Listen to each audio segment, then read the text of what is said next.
Thank you so much. Good evening, everyone. I'd like to call the meeting to order. This is the March 23rd, 2021 Rainbow District School Board regular board meeting. Please be advised that this meeting is being live streamed and will be archived. The Rainbow District School Board would like to acknowledge that we are on the traditional and ancestral territory of the Anishinaabe, including Atikamasik, Anishinaabe, and Wanapitei nations. We would like to acknowledge that we are situated within the Robinson-Huron Treaty of 1850, and we want to recognize the inherent rights of the Anishinaabe that maintained these lands from time immemorial. We'll begin the meeting with the roll call, and I'd ask Director Blazek. Thank you, Madam Chair. Linda Dubosky. Present. Carrie St. Jean. Present. Anita Gibson. Present. Judy Cosmerly. Present. Dina Morrison. Present. Doreen Dewar. Present. Judy Honda. Present. Margaret Stringer. Present. Bob Clement. Present. Ava LaFrance. Present. Thank you very much, Director Blazek. Approval of agenda.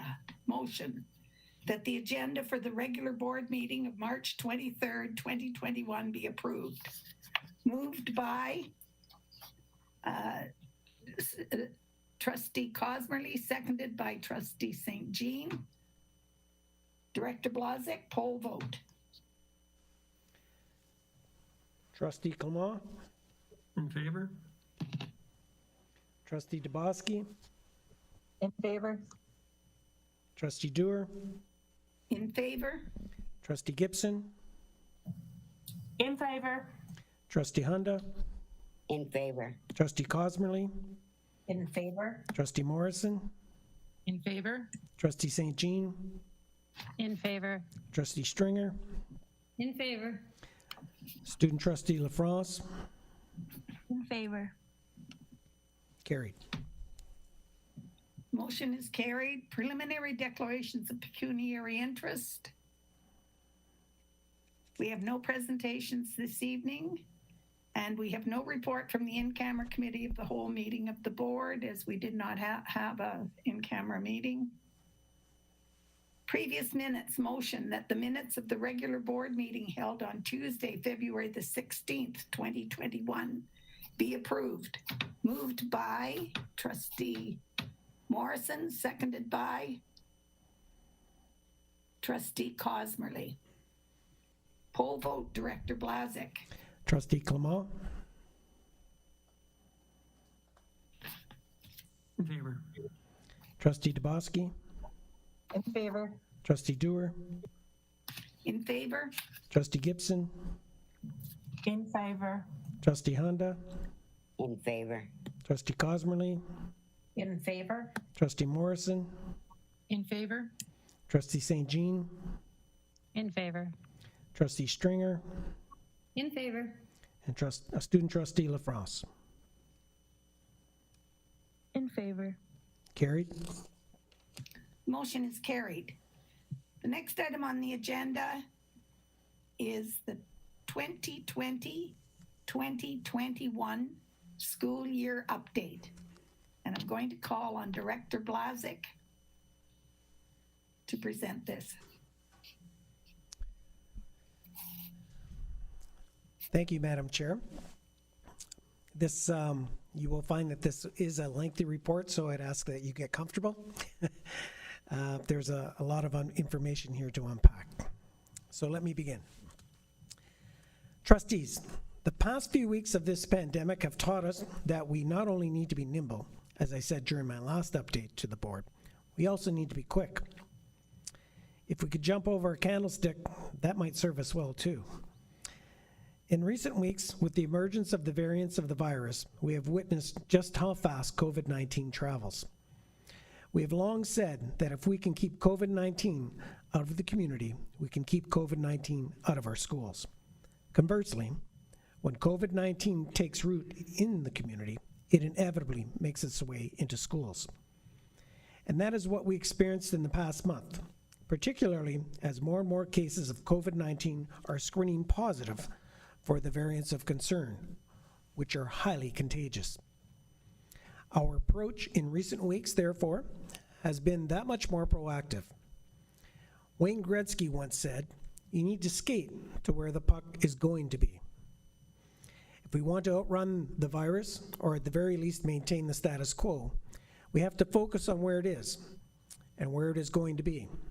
Observe the trends, use good judgment, and take action in the most respectful way possible. As you will see in this evening's update, it only takes a spark to fan the flames. If we can extinguish the spark quickly by isolating affected cohorts, even while we wait for pending test results, it can go a long way in limiting the spread. When we limit the spread, we protect the health of students and staff. Health and safety, as always, remains our first and foremost priority. As I begin this update, we are in the orange restrict zone of the Ontario's response framework, and all schools are open for in-person learners. The last time we reported a case of COVID-19 in Rainbow schools was in January 31st, 2021. Then, on Monday, February 15th, 2021, Public Health Sudbury and districts advised Rainbow District School Board of a confirmed case of COVID-19 at Cyril Varney Public School. The grade 4 or 5 class was asked to self-isolate to and including February 25th, 2021. The confirmed case of Cyril Varney Public School came amid the weekly statistics reported by Public Health Sudbury districts for their service area, which includes Sudbury, Espanola, and Manitoulin Island. From Thursday, February 11, 2021 to Wednesday, February 17, 2021, there were 29 cases and 6 active outbreaks. There were no active outbreaks in local schools. At the end of February 17, 2021, there were 37 active cases and a total of 575 local cases since the pandemic began. There were no new local cases involving a COVID-19 variant of concern in this reporting period. On February 18, 2021, Public Health approved the restart of the high school winter sports program. We had submitted additional measures and modifications to Public Health for consideration. We shared information with program leaders of sport in accordance with rules for areas in Stage 3 under the Reopening Ontario Act. In curling, for the City Finals Bonspiel, if there are 2 or more divisions for the same group due to having more than 50 participants, then the divisional champions cannot play off against each other for a city champion. In Nordic skiing, any event would be limited to attendance of 100 at any time. Alpine skiing was canceled. But again, any event would be limited to attendance of 100 at any time. For girls volleyball, round robin, semis, and finals, if there are 2 or more divisions for the same group due to having more than 50 participants, then the teams can only play within their divisions. The division champions cannot play off against each other to determine a board champion. Badminton cannot proceed in the orange zone, but may continue to train. Hockey and basketball may also continue to train. All sports must follow the guidelines from their respective provincial sports organization, which are subject to change. Player and coach participation remains voluntary, and individual decisions are respected. All health and safety guidelines must be followed for training and competition. All participants are to engage in an additional self-screen prior to participation. Attendance must be taken and tracked. We issued some additional guidance for gymnasiums and weight rooms. Participants should not engage in moderate, vigorous physical activity indoors or outdoors where physical distancing cannot be easily maintained. Gyms are to only be used for moderate activity where physical distancing and masking protocols can be adhered to. Change rooms are to only be used when absolutely necessary, and if used, there must be capacity limits to ensure physical distancing. Sharing of equipment must be limited. Equipment should be disinfected after use and between uses. Weight rooms should not be used unless disinfected regularly between use, and only solely for student learning and programming. Gyms and weight rooms should not be used for personal use by staff, either during or outside or regular instructional hours. On Friday, February the 19th, 2021, we sent a letter to parents and guardians reminding them that the Ministry of Education had postponed the March break to April 12th to 16th. Following this, the 4 local school boards decided to reschedule the professional activity day on April 19th to March 19th. The 4 school boards have worked together to produce a common calendar for many years, facilitating the coordination of services such as student transportation. Here's a visual of what the revised calendar looks like for the balance of this school year. The updated school year calendar for 2020-2021 is available on rainbowschools.ca. We have also updated our online documents to reflect the changes. To accommodate the delay in the March break and offer more flexibility to schools and school boards regarding the administration of the Ontario Secondary School Literacy Test, often known as the OSSLT, EQAO announced on February the 19th that it was extending the administration window for the OSSLT field test by 2 weeks. The field test will now be offered from March 23rd to and including June 4th, 2021. This year's OSSLT field test will be available to students in Rainbow schools participating in in-person learning and working toward their Ontario Secondary School diploma. Students in grades 10 and 11 and non-graduating grade 12 students can attempt the test and, if successful, have it counted on their transcript. Because the Ministry of Education has waived the literacy requirement for all students graduating during the 2021 school year, graduating students do not need to take the field test. On Sunday, February 21st, 2021, Public Health Submarine Districts advised Rainbow District School Board of a probable case of COVID-19 at Cyril Varney Public School, as well as LaSalle Secondary School. It was the first time that Public Health had asked us to take action based on a probable cause, or probable case rather, which was still pending a test result and not a confirmed case, in which the test result has come back positive and determined to have had an impact on the school. The grade 1 class at Cyril Varney was asked to self-isolate until further notice. The afternoon portion of bus route N100 for Cyril Varney Public School was canceled until further notice. 2 classes at LaSalle were asked to self-isolate until further notice. That would be the grade 10 history and the grade 10 English. Both schools remained open for in-person learners. We implemented enhanced cleaning and disinfecting at the schools before classes resumed. In our letters to parents and guardians, we indicated that public health continues to investigate the situation, and if any risks to the school community are identified, they may direct additional measures. As always, we advise parents and guardians that information will be posted on the board's COVID-19 advisory section at the following link, www.rainbowschools.ca. We update the website as public health advises us of confirmed cases.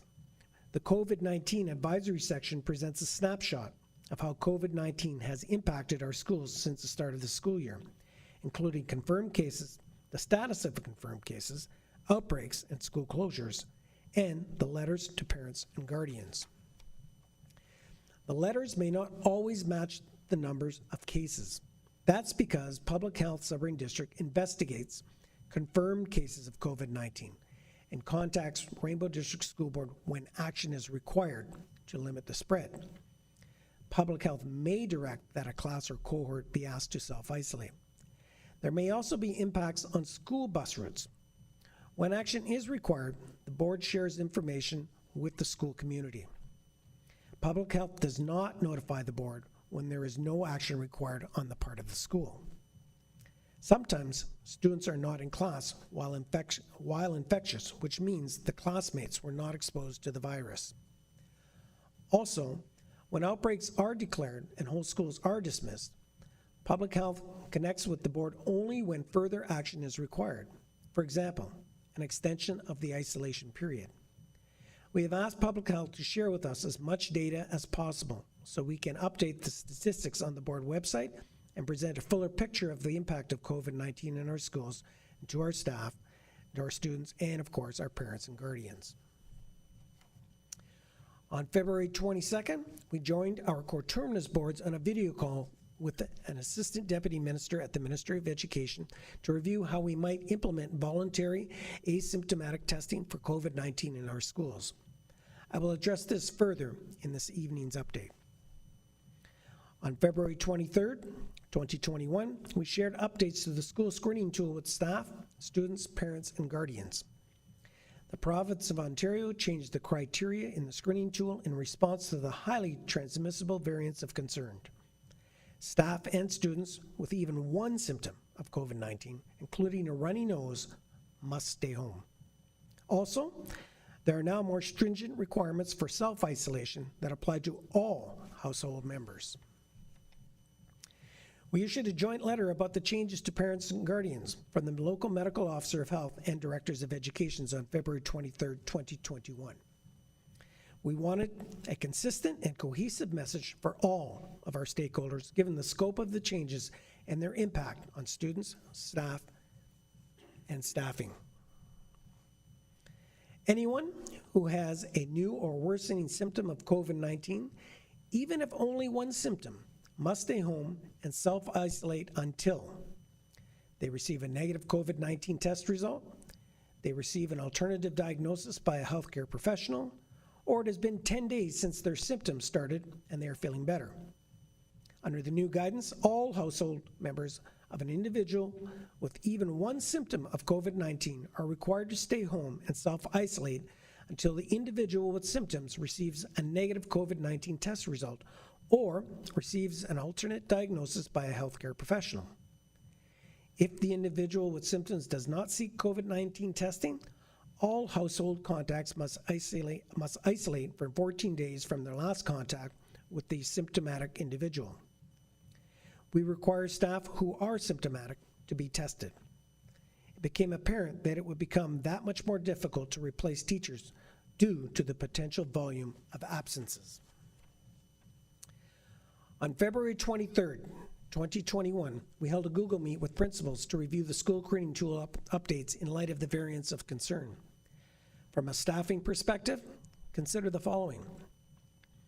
If a teacher's child has COVID-19 symptoms, the teacher and child must stay home and cannot attend school or work until the symptomatic child receives a negative COVID-19 test result, an alternative diagnosis, or it has been 10 days since their symptom onset and they are feeling better. There is no flexibility on this for any individuals, regardless of which sector they are working in. The scenario changes a bit when it comes to contacts of close contacts. If the teacher has a child at home and the child has been directed to self-isolate because the child was in a classroom with someone who had COVID-19, as long as the teacher doesn't have symptoms and the teacher's child doesn't have symptoms, the teacher can go to work. But they should not leave home for any other non-essential reasons for at least 14 days. When individuals are contacts of close contacts, attending school, childcare, and work is allowed because they are considered essential activities. On February 24th, the Public Health Submarine District advised Rainbow District School Board that 2 confirmed cases of COVID-19 were reported at Cyril Varney Public School and 3 confirmed cases of COVID-19 were reported at LaSalle Secondary School. The probable cases were now confirmed cases. The confirmed cases screened positive for a COVID-19 variant of concern. And this upped the ante. In an abundance of caution, Public Health directed that Cyril Varney Public School and LaSalle Secondary School be closed to and including to March 4th. At this time, there was no evidence that the virus was acquired or spread within the schools. Therefore, no outbreak was declared in association with these cases. Public Health continued to investigate and monitor the situation. We quickly pivoted both schools to remote teaching and learning. On February 24th, Public Health Sudbury District advised Rainbow District School Board that one confirmed case of COVID-19 had an impact on one class at 3 Rainbow schools: Espanola High School, Jean Hansen Public School, and Lockerbie Composite School. And one ISP, or Intensive Support Program class at Espanola High School, self-isolated to and including till March 2nd. The Room 12 class at Jean Hansen Public School self-isolated to and including to March 3rd. And one ISP class at Lockerbie Composite School self-isolated to and including March 3rd. There was no evidence of transmission of COVID-19 at any of these schools at the time. All schools remained open for in-person learners. We implemented enhanced cleaning and disinfecting before school resumed. This was our very first confirmed case of COVID-19 among a staff member. Schools check in regularly with those who have contracted COVID-19 if they self-disclose. Our HR department, Human Resources Department, is also following up with staff to express our collective care and concern. We must never lose sight of the fact that there are real people behind the statistics. We wish all students, staff, and families who have COVID-19 a full recovery. Here's an overview of the weekly statistics reported by Public Health Sudbury and Districts. From Thursday, February 18th, 21 to Wednesday, February 24th, there were 25 new cases and 6 active outbreaks. Again, there were no active outbreaks in local schools. At the end of February 24th, there were 28 active cases and a total of 600 local cases since the pandemic began. Of importance, there are now 3 local cases confirmed as COVID-19 variant of concern. At this point in the pandemic, the local numbers are holding firm, with no significant surges. In fact, the numbers have dipped a bit from the previous week. That is about to change. Within 24 hours, Public Health Sudbury Districts declared outbreaks at LaSalle Secondary School and Cyril Varney Public School. You will recall that 4 days earlier, students were asked to self-isolate on the possibility of a positive test result. And the day before, the entire school communities were dismissed in an abundance of caution. That proved to be a wise decision and demonstrated to us that it pays to be proactive. And if we channel our inner Gretzky and skate to where the puck is going to be, we can limit the spread. And limiting the spread means protecting our students and our staff as much as possible. As per provincial direction, a school outbreak is declared if there are 2 or more cases in a school that are linked, and if there is evidence that at least one case could have been infected in the school. Both schools were closed to and including March 4th because there was evidence of widespread transmission. There were now 4 confirmed cases at LaSalle and all screened positive for the variants of concern. As a result of the most recent case, the grade 11 and grade 12 physical education class and the LaSalle boys hockey team, they self-isolated to and including March 9th. One more confirmed case of COVID-19 was also reported at Cyril Varney Public School. There were 3 confirmed cases and all screened positive for the variants of concern. When public health declares an outbreak and dismisses an entire school, all students and staff at the school are considered close contacts. They are all required to self-isolate and be tested for COVID-19 as directed by public health. And public health follows up with those who are self-isolating. On Friday, February 26th, we announced that voluntary asymptomatic testing for COVID-19 would be offered to in-person learners, their households, and staff in Rainbow schools as of Monday, March the 1st. This was in keeping with the ministry directive on surveillance testing. The clinics were also open to families who have children in childcare and before and after school programs at the testing site. We sent letters and flyers to employees and families at each location advising them of the opportunity. We worked with our coterminous boards to coordinate clinics by geographic area. A third-party service provider administered the rapid test. Positive results from the rapid tests are referred to in the Assessment Center for further testing. As required under public health legislation, positive results from the rapid tests are also sent to Public Health Sudbury and District for follow-up. Participants had to schedule an appointment with the service provider online. The service provider obtained the necessary consent. Walk-ins were also accepted on a limited basis. Students under 18 required parent or guardian consent for testing.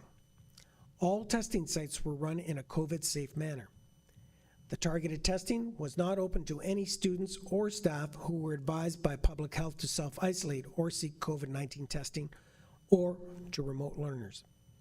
The testing supplemented infection prevention protocols in place in schools such as screening, hand washing, masking, cohorting, and physical distancing. Hosting clinics by geographic area was intended to maximize resources and testing capacity, ensuring as many individuals as possible could take advantage of the opportunity. Here is a sample of one of the flyers that was distributed.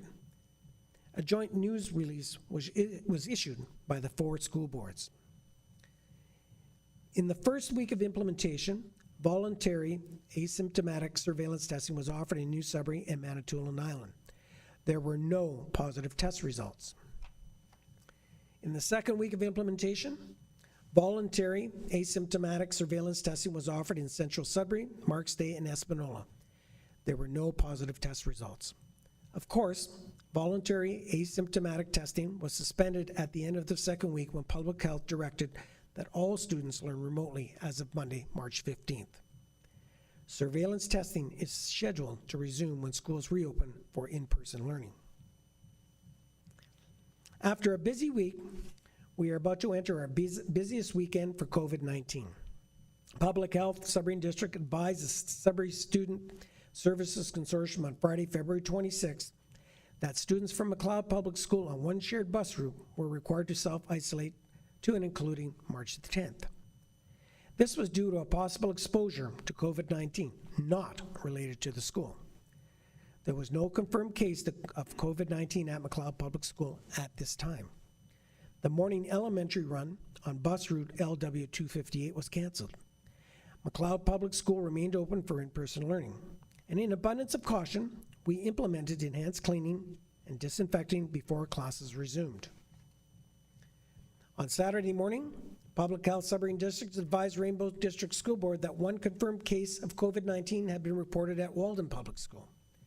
There was no evidence of transmission of COVID-19 at the school at that time.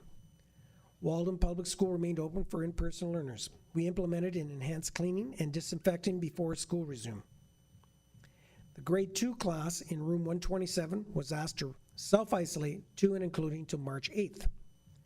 Students on the afternoon elementary run on route L858 were also required to self-isolate to and including to March 8th. The same evening, Public Health Sudbury District advised Rainbow District School Board that one confirmed case of COVID-19 had been reported at Llewellyn Park Secondary School. There was no evidence of transmission of COVID-19 at the school at that time. The grade 8B class was asked to self-isolate to and including till March the 9th. Llewellyn Park students on the afternoon secondary run on route L809 and the afternoon secondary run on route L881 were also required to self-isolate to and including to March 9th. We advised parents and guardians that a second possible case tested negative and had no impact on the school. Students in 2 classes and related staff were sent home in an abundance of caution pending test results. This is another example of how we were attempting to stay ahead of the virus by being proactive instead of reactive. Still, on Saturday, Public Health Sudbury and District declared an outbreak at Jean Hansen Public School. 3 more confirmed cases of COVID-19 were reported at the school, bringing the total to 4 confirmed cases. As per provincial direction, a school outbreak is declared if there are 2 or more cases in a school that are linked, and if there is evidence that at least 1 case could have been infected in the school. At this time, no decision had been made on the possible closure of Jean Hansen Public School, as public health's investigation to date determined that the outbreak was contained to 1 classroom. It was not widespread. The isolation period for the room 12 class was extended to and including to March 10th for students and staff. Students on the morning elementary run on route LW258 were also required to self-isolate to and including to March 10th. Also on Saturday, Public Health Sudbury District advised Rainbow District School Board that one confirmed case of COVID-19 had been reported at Algonquin Road Public School. There was no evidence of transmission of COVID-19 at the school at this time. Algonquin Road Public School remained open for in-person learners. We asked our facility staff to implement enhanced cleaning and disinfecting before school resumed. The kindergarten class in room 9 was required to self-isolate to and including March 10th. With the variants now beginning to circulate in the community, we became that much more vigilant. And that means being alert, keeping your ear to the ground, and the channels of communication open between school administrators, central staff overseeing COVID-19 on behalf of the board, and of course, public health will receive notices of all confirmed cases directly from the assessment center and the lab and carrying out the investigations. When students, parents, and guardians and staff disclose to our school administrators that they have tested positive, we can advise public health to be on the lookout for any potential impacts to the overall school population. And while we wait for test results, we may act on our own in advance of a directive from public health to limit any potential spread.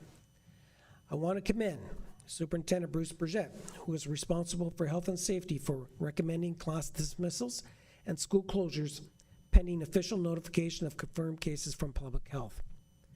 At the beginning of my update this evening, I said, if we want to outrun the virus, or at the very least maintain the status quo, we have to focus on where it is and where it is going to be. And I can cite many examples where Superintendent Burgett, working with school administrators, observed the trends, used good judgment, and was proactive in the most respectful way possible, with one goal in mind: to limit the spread. Thank you for your leadership, Superintendent Burgett. On Sunday, February 28th, one more confirmed case of COVID-19 was reported at Cyril Varney Public School, bringing the total number of confirmed cases to 4.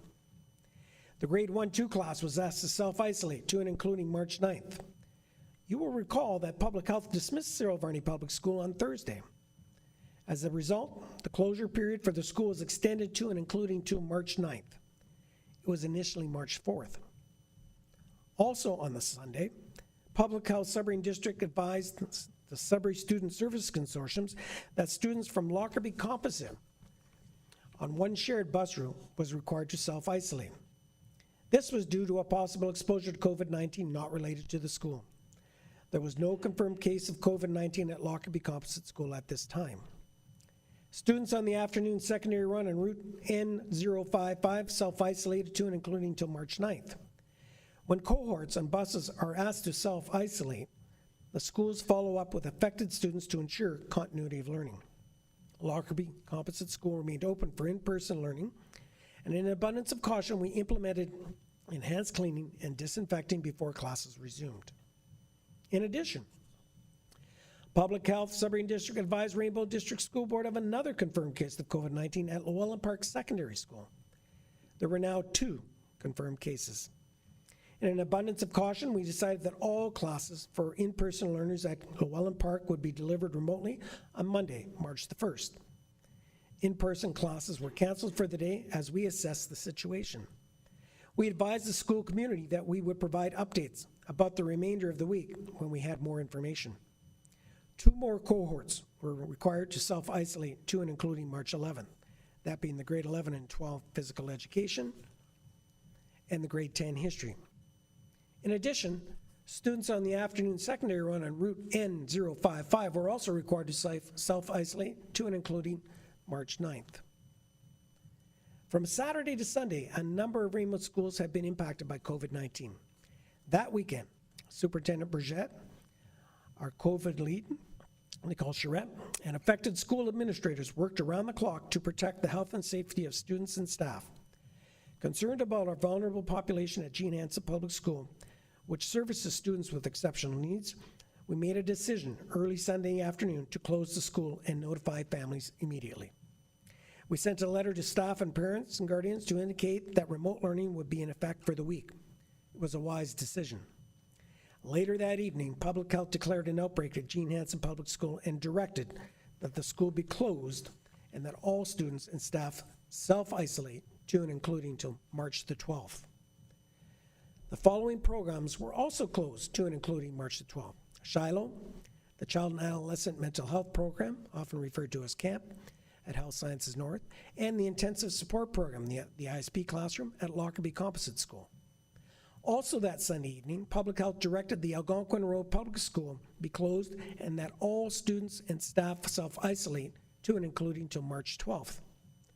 At Algonquin Road Public School, we went from one confirmed case to an outbreak and the whole school dismissal within 24 hours, showing how quickly variants of concern can travel from person to person. We sent a news release to the media about the closure of Llewellyn Park Secondary School, Jean Hansen Public School, and of course Algonquin Road Public School.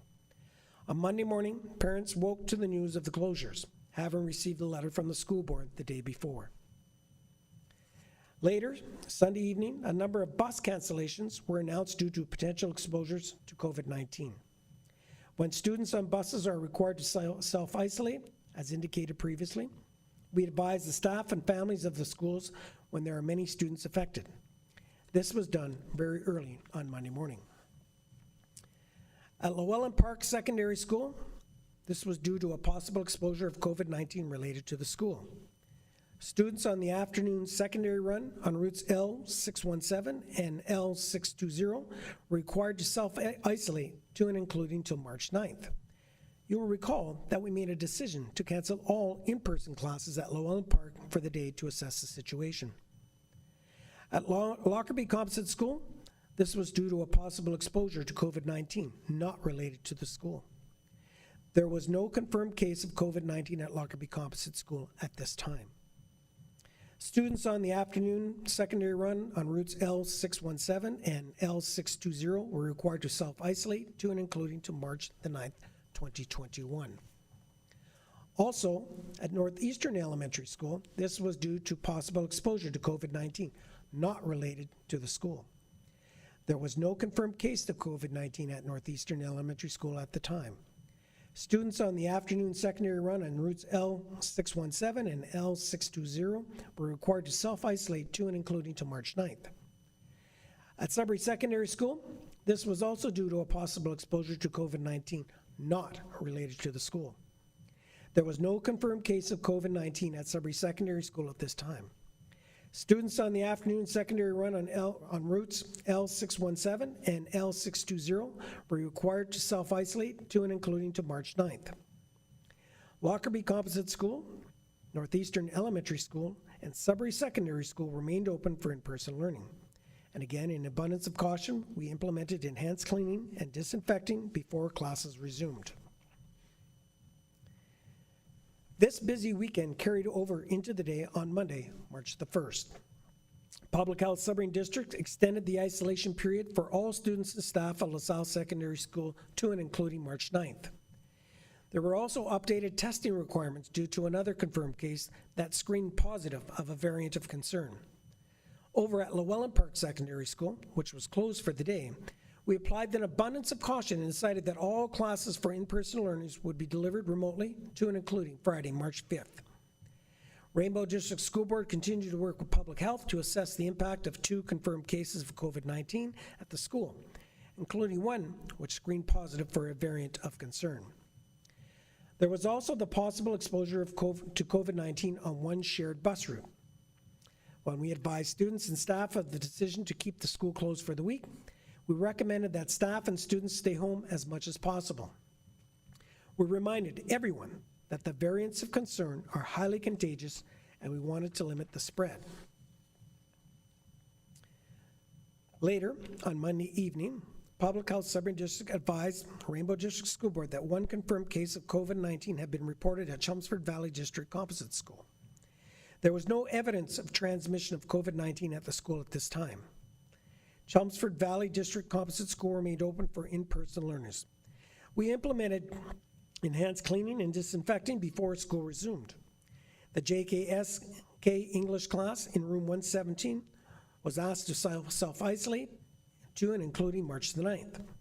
Students on the morning run, elementary run on route L367, and afternoon elementary run on L356 also required to self-isolate. up until and including to March 9th. The evening wasn't over. There was more to come. Public Health Sudbury Districts advised Rainbow District School Board that one confirmed case of COVID-19 had been reported at Lockerbie Composite School. There was no evidence of transmission of COVID-19 at the school at this time. Lockerbie Composite School remained open for in-person learners. We implemented enhanced cleaning and disinfecting. The grade 12 introductory kinesiology class was asked to self-isolate to and including to March 12th. And again, in an abundance of caution, the students and staff at that class were called early Monday morning to stay home pending a test result. On March 1st, 2021, training and competition was paused until further notice. The pause is not as a result of concern over COVID-19 spread due to athletic training or competition. We thanked our coaches and athletes for their exceptional efforts to follow health and safety protocols, including the use of PPE. The pause is to assess current trends in COVID-19 rates and transmission and to prevent the possibility of any staff or students having to quarantine, which could impact teaching and learning. We understand and appreciate the tremendous value of athletics and thank all involved for their commitment to our students, our student athletes. We will inform everyone when it is advisable to return. On March 2nd, Public Health Sudbury District declared an outbreak at Llewellyn Park Secondary School. One more confirmed case of COVID-19 was reported at the school. There were now 3 confirmed cases, including one that screened positive for a variant of concern. You will recall that we decided that all classes for in-person learners would be delivered remotely to and including Friday, March the 5th. There was no evidence of widespread transmission at the school at that time, and as a result, Public Health did not order the school dismissed or closed. Public Health continued to investigate. We indicated to the Llewellyn Park community that if any more risks were identified, Public Health may direct additional measures. Again, we recommended that staff and students stay home as much as possible given that the variants of concern are highly contagious. The following continued to apply. The grade 8B class was required to self-isolate to and including March 9th. Llewellyn Park students on the afternoon secondary run and L809 and the afternoon secondary run, route L881 rather, were required to self-isolate to and including March 9th. Students on the afternoon secondary run on routes L617 and L620 were required to self-isolate to and including March 9th. And students on the afternoon secondary run on route N055 were required to self-isolate to and including March the 9th. 2 cohorts were required to self-isolate to and including March 11th. The grade 11 and 12 physical education and grade 10 history.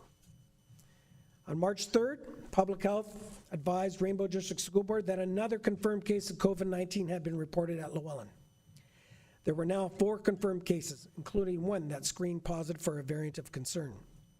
Public Health directed that Llewellyn Park Secondary School be closed and that all students and staff self-isolate to and including March the 12th. Teaching and learning continued remotely during the school closure period. Given how the situation at Llewellyn Park progressed over a 4-day period, we were grateful that we closed the school for the week. We saved 3 days of potential spread.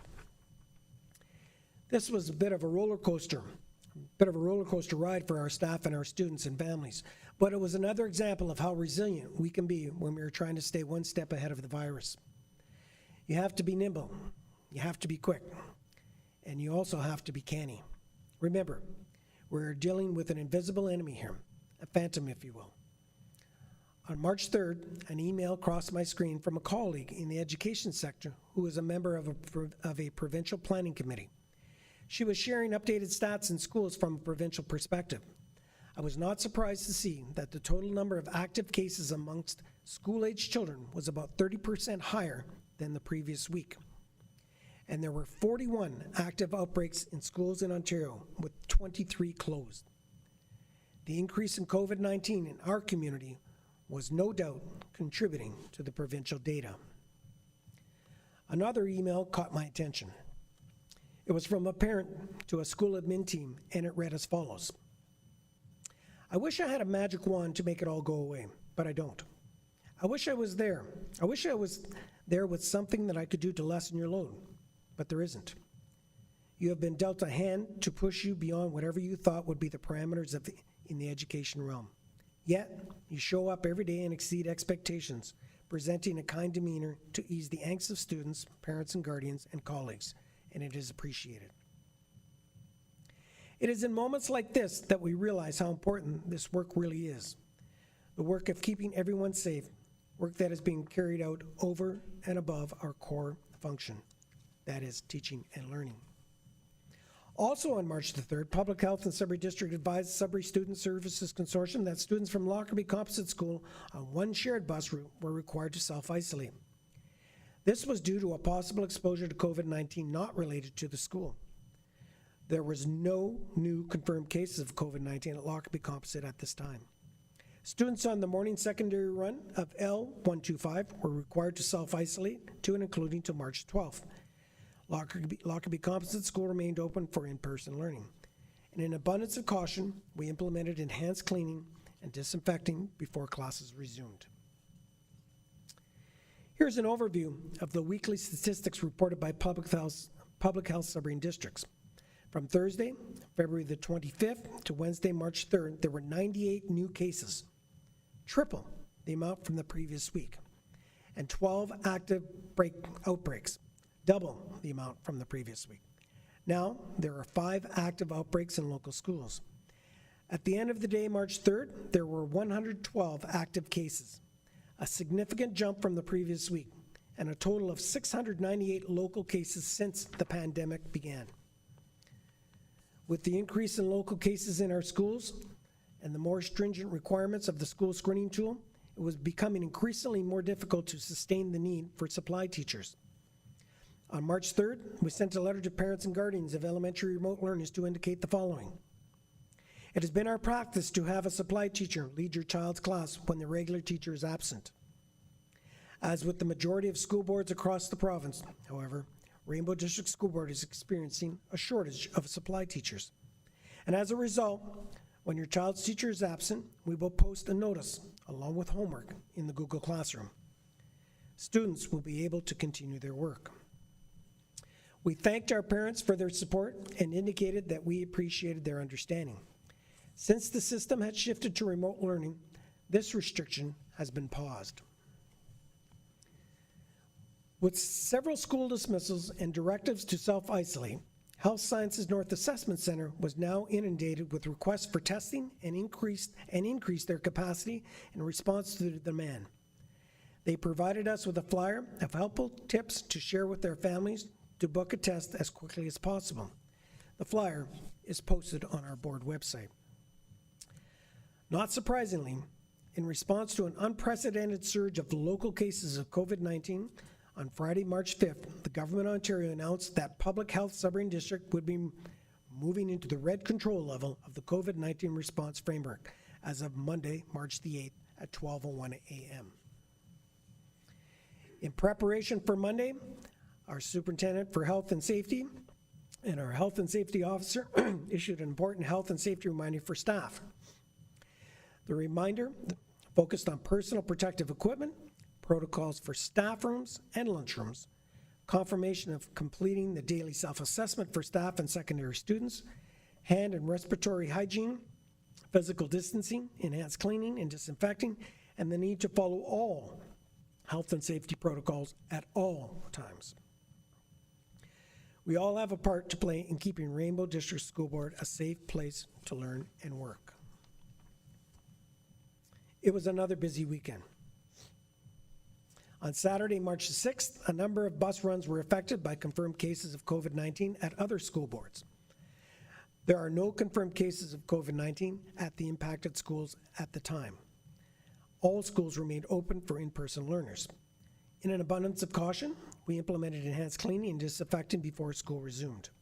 Students from McLeod Public School on one shared bus route, the morning elementary run and the afternoon elementary run of Route L200, were required to self-isolate to and including to March 16th.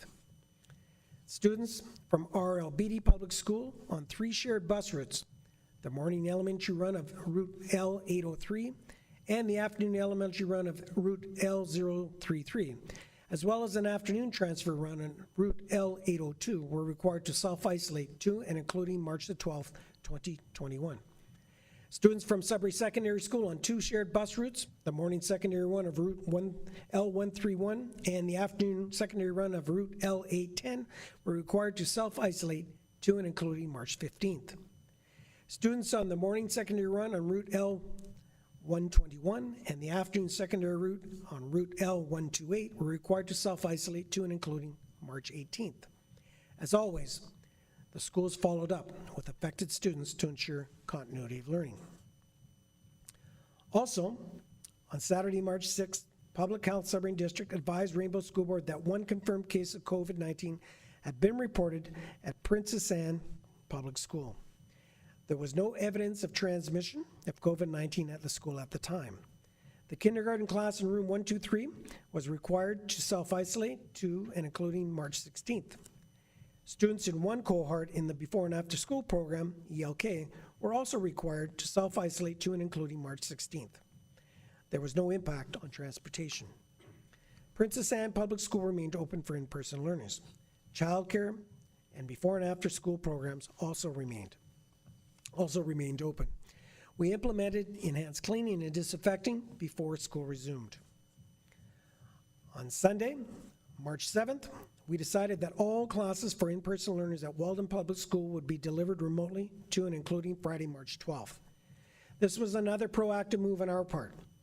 We indicated to our school community that we would review the situation at the end of the week for the following week as we assess the impact of another confirmed case of COVID-19 at the school.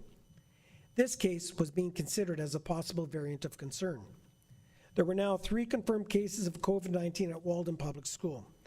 While there was no evidence of widespread transmission of COVID-19 at Walden Public School at the time, variants of concern are highly contagious. All teachers and support staff worked with students online. And as a result of the most recent confirmed cases reported by Public Health Sudbury and districts, the grade 1 French immersion class in room 120 was required to self-isolate to and including March 18th. The kindergarten French immersion class in room 134 and the grade 3 class in room 204 were required to self-isolate to and including March 17th. In addition, individuals who were in the staff room on March the 3rd and the 4th from 1:30 to 2:10 and March the 4th from 10:50 to 11:30 a.m. were required to self-isolate to and including March 18th. Public Health contacted affected staff to conduct an assessment to determine if their exposure to COVID-19 was high risk or low risk. Meanwhile, over at RLBD Public School, where there was no confirmed case of COVID-19 at the time, there was a pending test result that could impact one cohort. In abundance of caution, we decided that students in the kindergarten class in room 122 would learn remotely until further notice. It was another attempt on our part to skate where the puck is going to be, to use our hockey analogy. And as the calendar turned to Monday, March 8th, the communities served by Public Health Sudbury District moved into the red zone. It was almost a year since the first reported case of COVID-19 in our community. The shift to the red zone was based on many factors: the number of cases, the variants of concern, active outbreaks, and the health system capacity. Additional measures came into effect. On Monday, March the 8th, we held a Google Meet with principals to, once again, emphasize the importance of health and safety, more critical than ever with the variants of concern. We issued important reminders. It is essential that there be no lapses in PPE. We cannot be casual. Staff who have even one symptom are required to be tested. That is our collective responsibility to each other. We cannot create our own PPE rules. We all need to wear board-provided PPE. We need to work together to help each other out. School sites must be monitored for compliance at all times. We are controlling our controllables.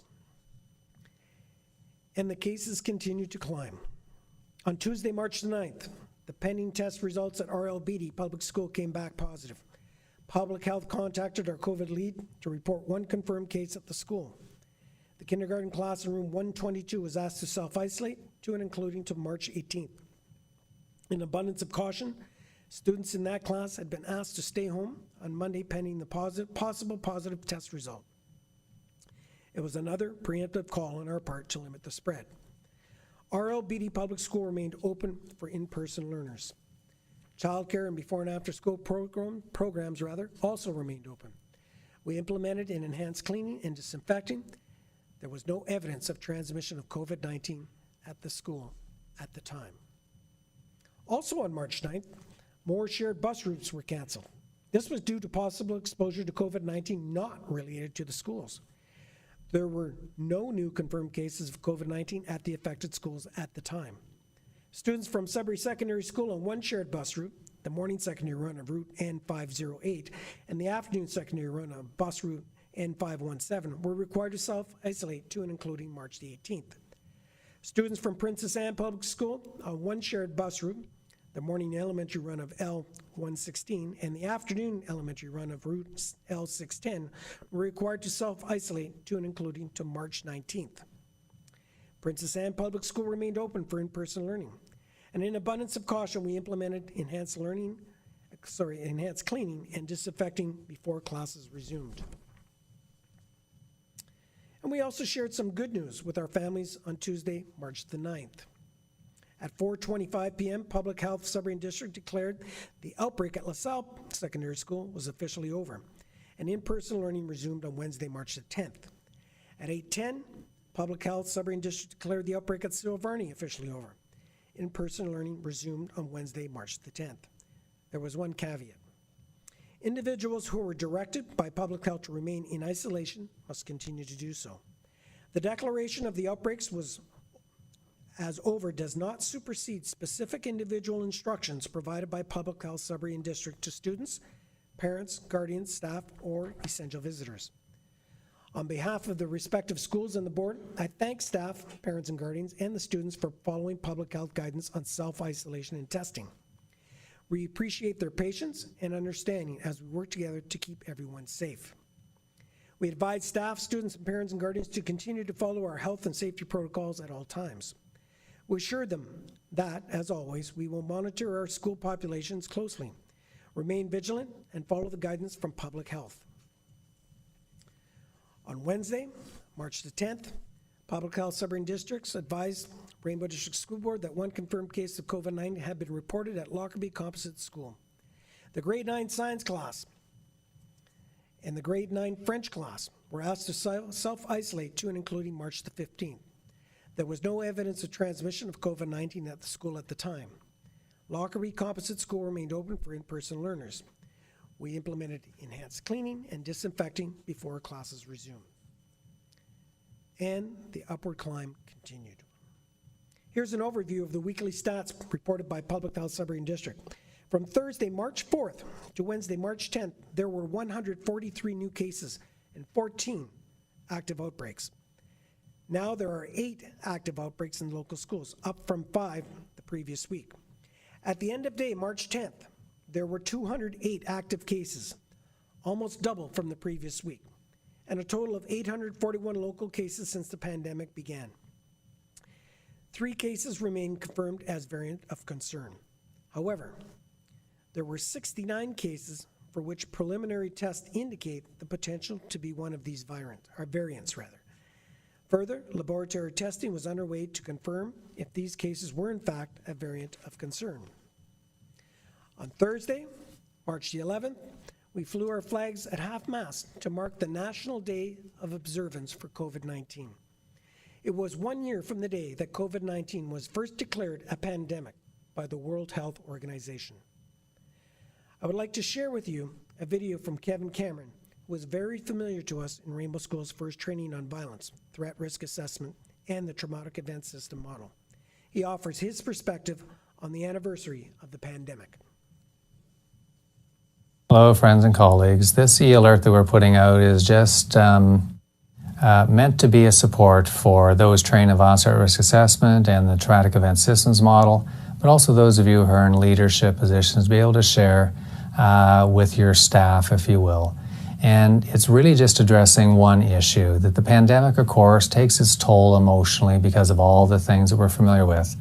But the one thing that many people don't realize is just how trauma is stored in the body at the cellular level. And one of the what we call critical periods, predictable time frames for increased symptom development, one of the critical periods that is the biggest, and it's just really interesting how we are as human beings, is the anniversary reaction. It's really one of those things where the brain may forget or want to forget, but the body does not. And so there's a lot of staff in schools and in health and in other work sites, police members and just, those that we love and care about, who are being kind of weighed down coming up to the first year anniversary, not even realizing that part of why they're having an additional layer of angst is because we're coming up to that time. And it actually was interesting seeing how the media had emphasized January 21st as the first year anniversary of COVID, meaning when the first case was diagnosed. But in actuality, we said all along that that was not going to be the bodily, unconscious anniversary reaction, that the anniversary reaction was really going to be mid-March, when we come into the first year anniversary of when we all went into quarantining. And so the reason for the e-alert and even this little video is just to inoculate folks and to say, hey, you're doing okay, that the heightened anxiety is predictable. And if you understand where it's coming from, then you realize, son of a gun, that's true, that we can kind of feel the weight bearing on us as we come close to that date. One of the neat things about the anniversary reactions, though, is if you take it for what it is, just a natural human response to trauma, then it also means when we get past that anniversary, I promise that many folks will kind of come back down again, take a deep breath, and get ready for the rest of the year, if you will, and all the things that are ahead. So in essence, this is our mental health inoculation that says do not be thrown off by having a natural human response to a worldwide traumatic event like COVID-19. And instead, have some hope that these are natural things we're going through, and that we will certainly, without a doubt, get out the other end of this thing. So bless your hearts, hang in there. We'll talk soon. March 11th proved to be significant in more ways than one, as the province of Ontario activated the emergency brake in our local health unit region. It was a tangible sign that immediate action was required to interrupt transmission and contain community spread. From March 3rd to 9th, the region's case rate increased by 54.1% to 75.9 cases per 100,000 people. Our local public health region moved to the gray lockdown zone on Friday, March 12th at 12:01 a.m. In applying the emergency brake, Dr. David Williams, Chief Medical Officer of Health, said, "We must remain vigilant in adhering to all public health and workplace safety measures to combat the threat posed by variants of concern."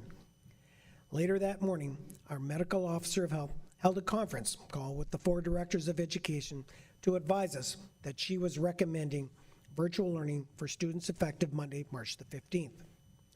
A few hours later, Dr. Penny Sutcliffe confirmed the transition to remote learning would apply to our entire jurisdiction, Sudbury, Espanola, and Manitoulin Island. We sent a letter to parents and guardians indicating that all students would be learning remotely as of Monday, March 15th, until further notice. School-based childcare will continue. All before and after school programs, however, will be suspended. We ask parents and guardians to ensure their children bring home personal belongings and learning materials on Friday, March the 12th. We indicated that schools will reach out to students who require technology to continue their learning. Public Health Sudbury District held a news conference later that afternoon, after we had informed our staff as well as our parents and guardians. We try our very best to coordinate communication so our stakeholders hear from us first. As you can appreciate, everything moves very quickly. We do need to be nimble, but we also need to take the time that is required to ensure our messaging is accurate. We do not hesitate to circle back with public health for confirmation as necessary. From a public health perspective and a communications perspective, this is very much a two-way street with the board and public health working in tandem. As the emergency brake is activated, COVID-19 is accelerating at an alarming rate. Our local medical officer of health said, "With current numbers of cases and variants of concern, we have hit a tipping point whereby the benefits of face-to-face learning are outweighed by the risk of COVID-19 transmission in our community. Public health's ability to prevent further spread through case and contact follow-up is increasingly stretched, and we are at capacity. Moving into the lockdown zone will be the circuit breaker we need to set us on a steady course. And Dr. Penny Sutcliffe added, "This is a very fluid situation. I will be closely monitoring it to ensure students and staff can return to in-person learning when it is safe to do so." The length of the gray lockdown period and the return to in-person learning will be based on local circumstances such as number of cases, variants of concern, active outbreaks, and health system capacity. There is no, I'll repeat, there is no predetermined end date. As the cases continue to increase in the community, they continue to increase in Rainbow schools. On Thursday, March 11th, 2021, Public Health Saline District advised Rainbow District School Board that one confirmed case of COVID-19 had been reported at Lively District Secondary School. The grade 9 Native Studies class and the grade 9 English class were also asked to self-isolate to and including March 19th. Later Thursday evening, Public Health advised Rainbow District School Board that one confirmed case of COVID-19 had been reported at Confed Secondary School. This was the first case reported for Confederation Secondary School. The grade 7 and 8 class was asked to self-isolate to and including till March 19th. Students on the morning run on Route N406 and the afternoon secondary run on Route N431 were asked to self-isolate to and including March 19th. There was no evidence of transmission of COVID-19 at either schools at the time. Lively District Secondary School and Confed Secondary Schools were open for in-person learners on Friday, March the 12th. We implemented enhanced cleaning and disinfecting. We reminded families that all students in Rainbow schools learn remotely as of Monday, March the 15th. In Alistair the Looking Glass, Lewis Carroll said, "It takes all the running you can do to keep in the same place." And so it is with COVID-19. When you're paddling against the headwind, you can't give up. You just need to keep on paddling. And our team headed into another busy weekend paddling against the headwind of COVID-19. On Friday, March the 12th, 2 new confirmed cases of COVID-19 were reported at Walden. Public Health declared an outbreak and directed that Walden Public School be closed and that all students and staff self-isolate to and including March 19th. In an abundance of caution, all classes for in-person learners at Walden Public School were delivered remotely that week. Again, it proved to be a wise decision. Later that day, there was one confirmed case of COVID-19 at Queen Elizabeth II Public School. There was no evidence of transmission of COVID-19 at the school at the time. The kindergarten class was asked to self-isolate to and including March 22nd. There was no impact on transportation. Later that evening, one confirmed case of COVID-19 was reported at R.H. Murray Public School. Again, there was no evidence of transmission at the school at that time. The JKSK class in room 2 was asked to self-isolate to and including March 25th. We were aware of a pending test result and sent the class home earlier in the day. Students on the morning elementary run of Route L876 and or the afternoon elementary run of Route L113 were asked to self-isolate to and including until March 25th. This further reinforced the need to transition all students in Rainbow schools to remote learning as recommended 24 hours earlier by Public Health. There were also a number of students on shared bus routes who were required to self-isolate. These were all due to a possible exposure to COVID-19 not related to the respective schools. At Valley View Public School, students on one shared bus route, the morning elementary run of Route N423 were required to self-isolate to and including to March 22nd. At Chelmsford Valley District Composite School, students on one shared bus route, the afternoon elementary run of Route N309, were required to self-isolate to and including March 19th. And at Confed Secondary School, students on one shared bus route, the morning secondary run of Route N406 and the afternoon secondary run of Route N431 were required to self-isolate to and including March the 19th. There are no new confirmed cases of COVID-19 at Confed at this time. As you know, we are now in the gray lockdown zone. This is the final day for in-person learning. All students in Rainbow schools will learn remotely as of Monday, March the 15th, until further notice.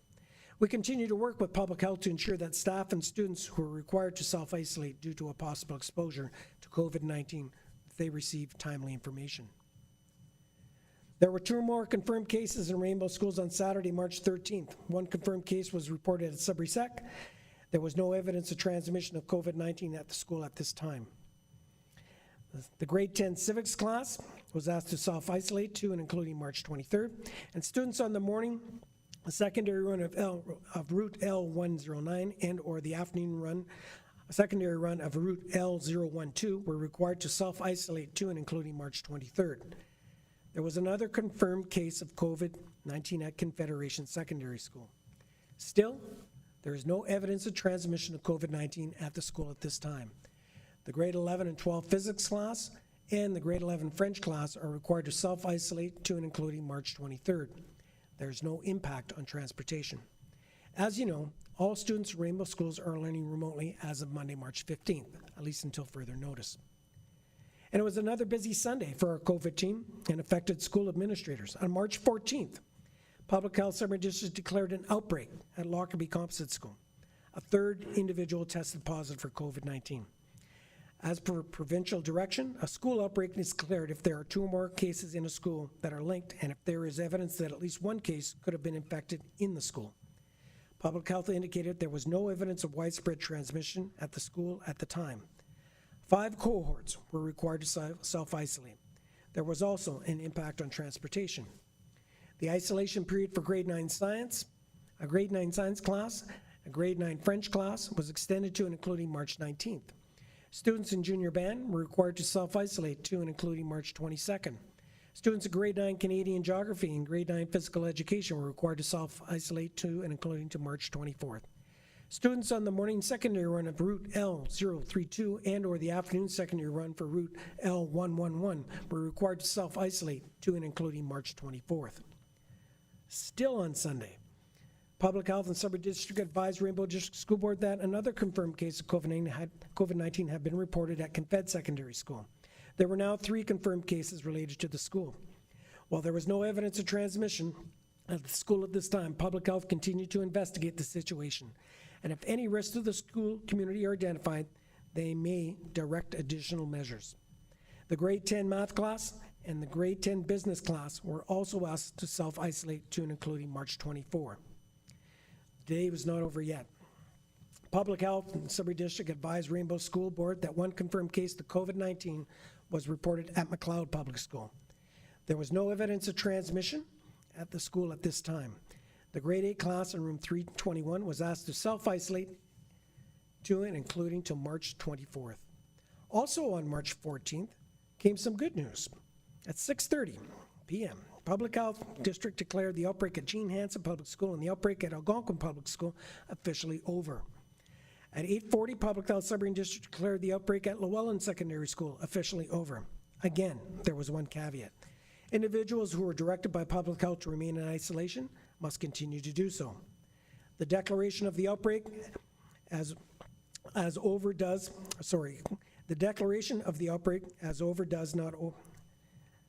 the declaration of the outbreak does not supersede specific individual instructions provided by Public Health Sudbury Districts to students, parents, guardians, staff, or essential visitors.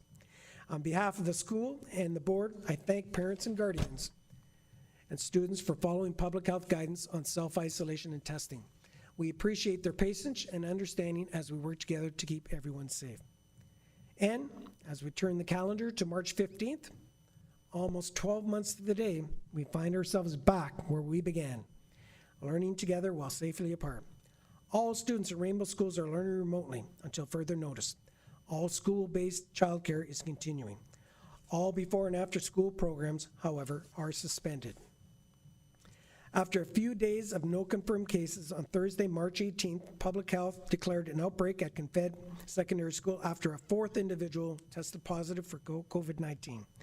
With evidence of widespread transmission at Confed, Public Health directed all staff and students self-isolate to and including March 26th and be tested for COVID-19.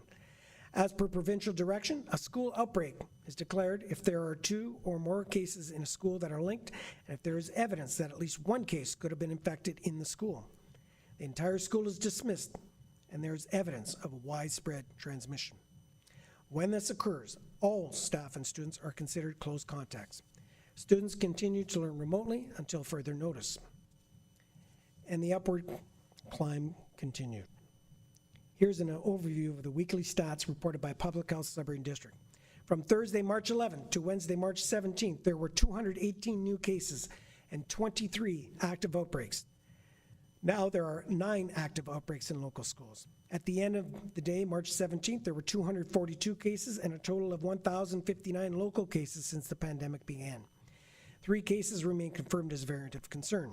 However, there were 210 cases for which preliminary tests indicate the potential to be one of the variants, triple the amount from the previous week.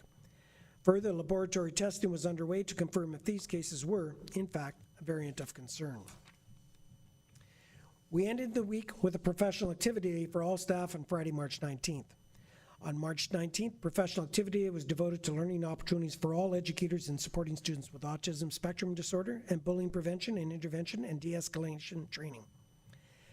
Angeline Savard, a member of the Board of Directors for the Ontario Association for Behavior Analysis and the co-chair of the association's Education Task Force, focused on ASD throughout childhood and the impact on families, ABA strategies in schools, the continuum across ages, the continuum of intensity of intervention, and applying an ABA principle into a wide range of practice. Mental health lead Mary Jago delivered a presentation on defining bullying, the significance of bullying, responses to bullying, what works, what doesn't, interventions in social and emotional learning, and individual school planning. We also continue with training on our new student information system, Aspen, which has now replaced Trillium. And finally, we received more good news last night. At 7:30, Public Health Sudbury District declared the outbreak at Walden Public School officially over. Individuals who were directed by Public Health to remain in isolation must continue to do so. The declaration of the outbreak does not supersede specific individual instructions provided by Public Health Sudbury District to students, parents, guardians, and staff or essential visitors. The end of the outbreak does not signal the end of COVID-19. We must remain vigilant and follow the ongoing public health measures. I heard a saying recently that teamwork makes the dream work. As we all dream of a day when we can be free from the threat of COVID-19, we continue to work as a team to contain the virus and keep everyone safe. I would like to thank our Superintendent of Health and Safety, Bruce Burgett, our COVID lead, Nicole Charette, and our administrative teams at all affected schools for working late into the night and around the clock on weekends to ensure cohorts quarantine immediately as directed by Public Health, and for keeping all of our school communities well informed. I think of Bruce and Nicole as magicians because they have become quite adept at keeping many balls in the air, even while they're asleep. They are master jugglers as they continue to provide 24/7 guidance on this important work. In a corporate culture where teamwork makes the dream work, despite the headwinds, one prevailing question leads the way. And that question is, how can I help? Over and over again, I have witnessed our staff roll up their sleeves to do their part to protect their colleagues and the students in their care. By wearing personal protective equipment and following health and safety protocols, by cleaning and disinfecting schools throughout the day, by fogging schools early in the morning before classes resume, by ensuring students who are required to self-isolate continue their learning at home, by turning on a dime from in-person learning to remote learning, by working with Public Health to ensure timely contact tracing and follow up, and by going with the flow and being role models for calmness and caring, by being proactive instead of reactive, by protecting the well-being of students and staff. And as Director of Education for the largest school board in Northern Ontario, I'm extremely proud of the resilience of our organization as a whole. And I continue to tell the staff that the trustees are in awe of their work. I would also like to acknowledge our students and parents and guardians for their ongoing flexibility and adaptability as we respond to COVID-19. We appreciate their continued patience, understanding, and indeed their resilience. To our staff, students, and families, thank you for working together to keep everyone safe. And I would like to end this evening with a reminder to all of our school communities. We are in the gray lockdown zone. It is not business as usual. With the variants of concern looming large, we need to redouble our efforts and reaffirm our commitment to following all public health measures to limit the spread. Here are the rules to live by. Screen for COVID-19 as part of your morning routine. Sick? Stay home.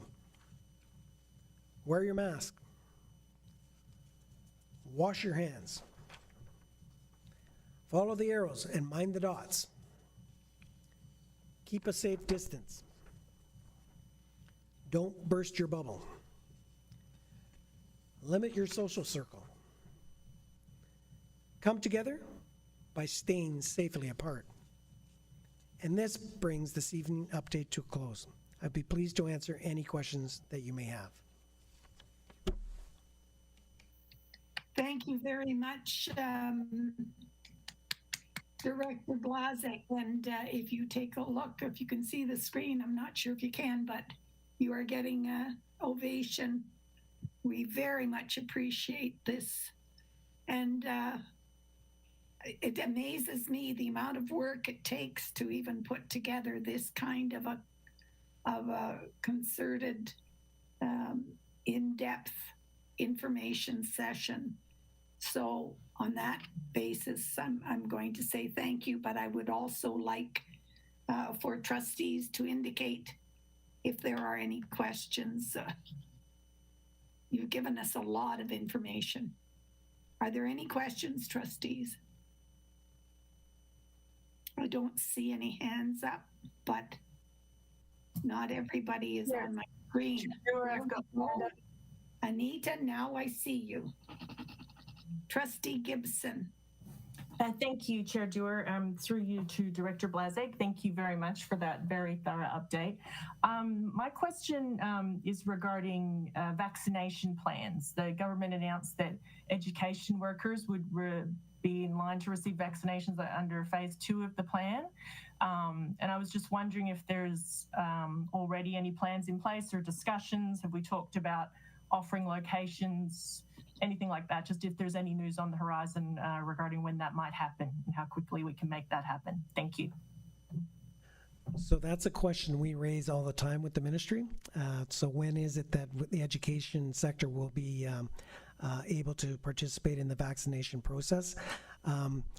The minister continues to advise that he is advocating for the education sector, but he has yet to determine when that will occur. I will say to you, though, that we have offered to the public health Sudbury District all of our sites to be vaccination sites should they need them. So, you know, that's offer is out to them. In fact, all the school boards have offered that on a number of occasions. I'll just remind all the trustees that we meet at least every Friday with Public Health Sudbury District for an update, and so we do questions back and forth. But as of the last couple of weeks, we've had several opportunities throughout the weeks, through the days, throughout the week that we've had conversations. So there's a constant dialogue, but I wish I had a better answer for you in terms of giving you a date, but it does come up on a regular basis, and we are certainly advocating for education workers, especially those education workers that are dealing with students with significant needs. And that's we want to make sure that they're looked after first, because those children do present sometimes present some challenges. We want to make sure we also protect them too from any disease, COVID-19 variants as well. Thank you very much. I see Trustee Dubowski and then Trustee Cosmerly. Trustee Dubowski. I just wanted to just share some additional information in addition to Director Blasek's. So educators will likely be considered in phase 2 of the provincial COVID-19 vaccination rollout. The main issue and challenge that the province is facing is the availability of the vaccine dosages. So that fluctuates week to week. I sit on a provincial table, which is where I get my information. And so they're often pivoting based on need. And with the conversations just rhetorically being held, is they're really focusing on the older age groups as part of phase 1, and then building in the essential workers that are currently working for essential services as part of those rollouts as they move forward.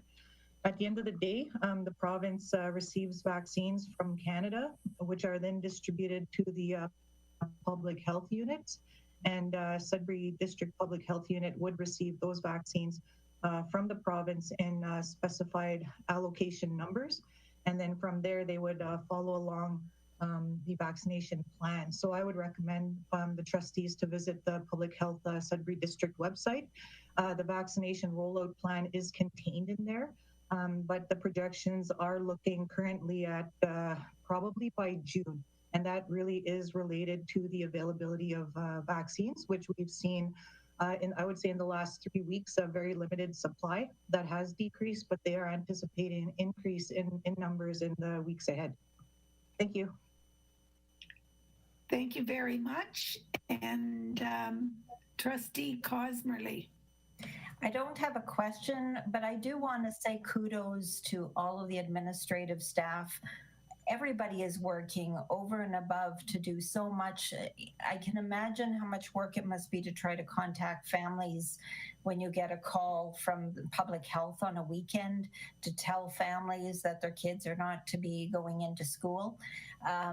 So I'm sure all of you must be exhausted. You haven't had a break in way over a year. So I just wanted to thank you because you are really going over and above, and thank you so much. And thank you for those words, Trustee Cosmerly. I believe I saw Trustee Hunda's hand. Did I? Thank you. Trustee Hunda, go ahead. Yes, Madam Chair, thank you. Again, just comments and maybe a few experiences. And as Trustee Cosmerly was just saying, I consider I have probably my bubble maybe just a tad bigger than most because of all the grandkids, but I consider our family has been quite blessed to have gone untouched for so long. However, that being said, we are currently living through the experience at Lockerbie. And just to go along with what Trustee Cosmerly said, it was like, I think 11 o'clock. Now I'm all mixed up in my days now, but it was about 11 o'clock that we got a call from the principal at Lockerbie. So that goes to show that our staff is getting this information and having to stay up till like really late to contact all these people. And this was before of course, the shutdown, which has made it a lot easier. We are because of the conditions at Lockerbie, it became, my granddaughter was technically exposed the 3 times. So we're into our second testings now. I haven't had mine. Most of them I've had one that turned out negative, but it wouldn't have shown the last contact that she had. So the kids have been checked twice. My daughter's been checked twice. I've been checked once, and I'm due to have another one. But it's fascinating, and not fascinating, it's upsetting, and it's a lot to deal with when you look at how it impacts you and in ways it impacts you. When you have slight symptoms, I was due to have a medical procedure at the hospital, which had to be canceled, something I've been waiting a long time for. Had to be canceled and has to be rescheduled. You start to try to trace your contacts, and we have a very tight bubble. Like, we see each other, that is it. There's no friends, there's no, I've had to self-isolate prior to, but I did see her just prior, and just enough to be contacted. So I'm just saying, it's when you're living it, it is like, my daughter had symptoms, my granddaughter had symptoms, and my daughter's house work, she can't go to work, and they're saying, well, we're ordering you into work. There's a lot of miscommunication, I believe, out in the community, and I think this is possibly why we're seeing the increases. So I think there needs to be some work there. As far as us at the school board, I think it's been excellent. We were notified. I also had another daughter that took part in the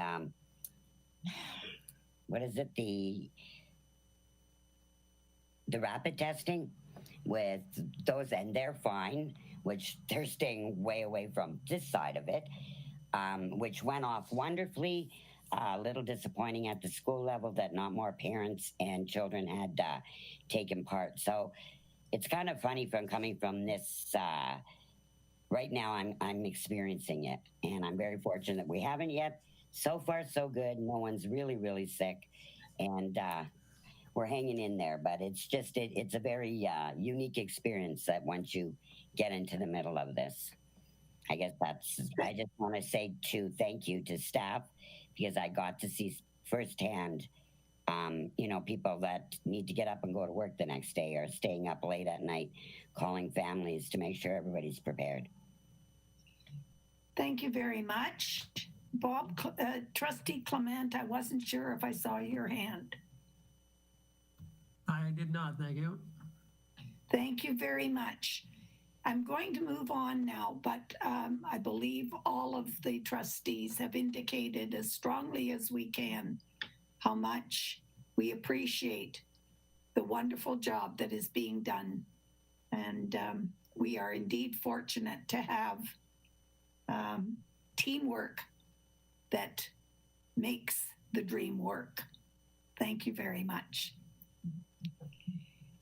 Tenders and requests for proposals. Motion that the board award the contract for Sudbury Secondary School auditorium HVAC upgrades, tender number 2021-07 to Metal Air Mechanical Systems Limited for $275,749.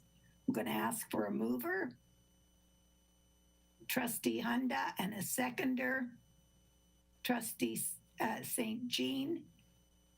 And are there any questions before we call the motion? Trustee Morrison? I fully intend to support this, Madam Chair, but through you, I think to Superintendent Bazinet, given the fact that the auditorium at Sudbury Sec is a relatively new build, what are we doing in terms of ventilation upgrades, or what's required?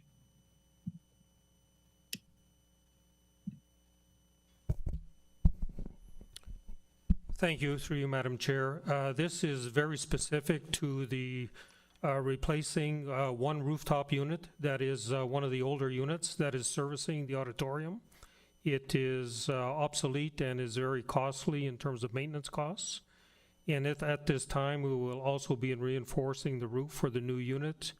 We will add the unit to our new building controls in the school, and we'll also perform some duct cleaning work. This project is being funded through our SCI, our School Condition Improvement Allocation. So in terms of overall, the school is in good shape. This was one of the older units that needed to be replaced. Thank you, Dennis. And thank you for the question. I'm going to call the question, and I would call on Director Blazek for a poll vote. Trustee Clement? In favor. Trustee Dabowski? In favor. Trustee Dewar? In favor. Trustee Gibson? In favor. Trustee Honda? In favor. Trustee Cosmerly? In favor. Trustee Morrison? In favor? Trustee St. Jean? In favor. Trustee Stringer? In favor. Student Trustee LaFrance? In favor. Carried. Motion is carried. Thank you very much.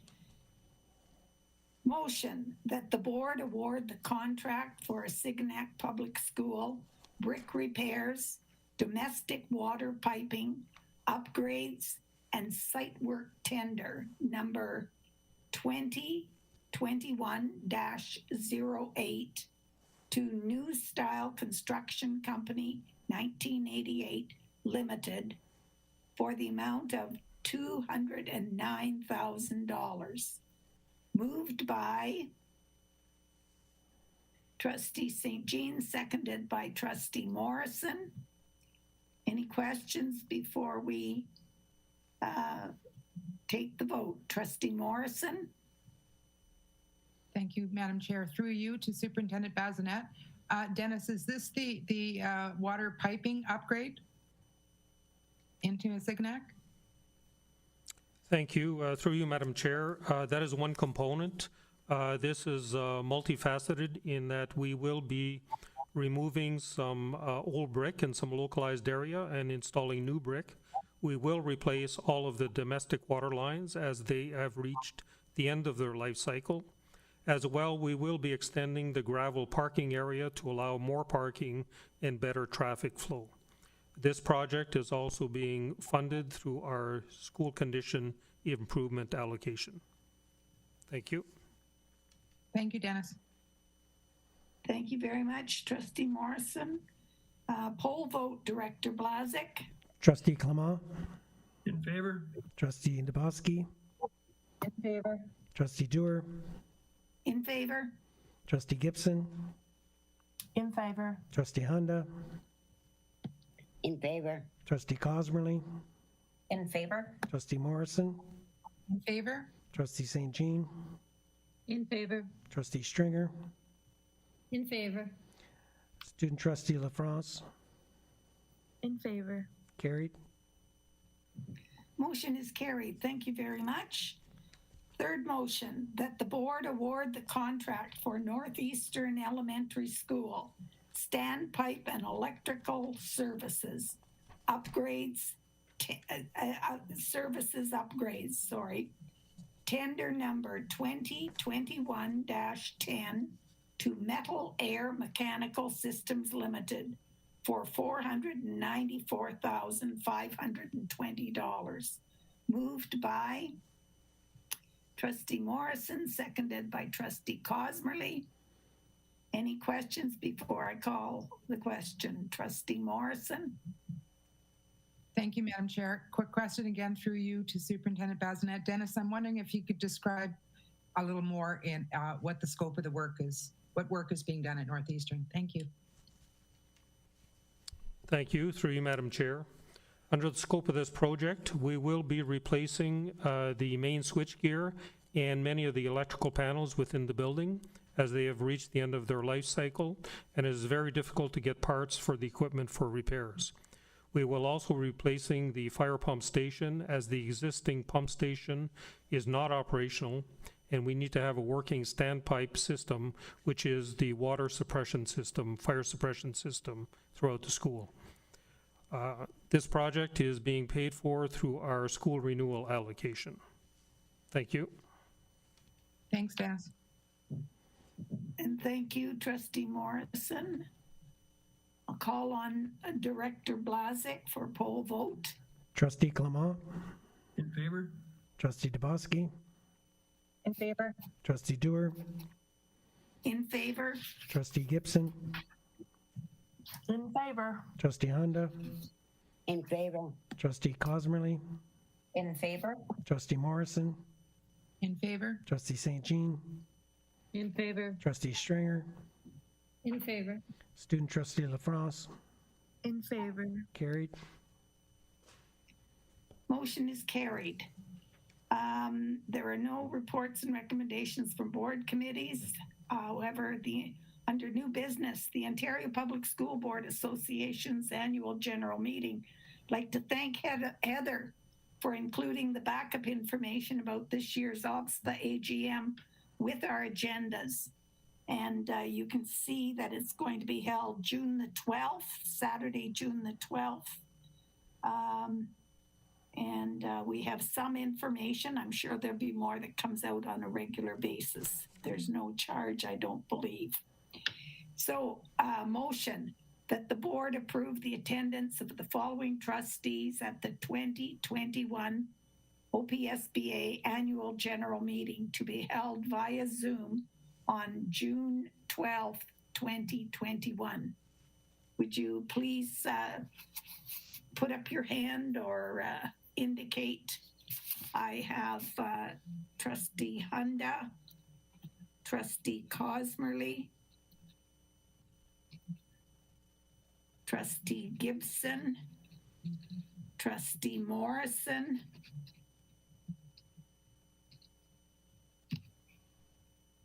did I miss anybody? Trustee Clement, I don't have you on my screen, so. Well, I'm going, yeah. Yeah, I thought so. Okay, thank you very much. So please speak up if I haven't called your name and you want to be included in this motion. Thank you very much. Moved by Trustee Dubosky, seconded by Trustee Morrison. Any questions? Poll vote, Director Blasey. Trustee Clement, In favor. Trustee Dubosky, In favor. Trustee Dewar, In favor? Trustee Gibson, In favor. Trustee Hunda,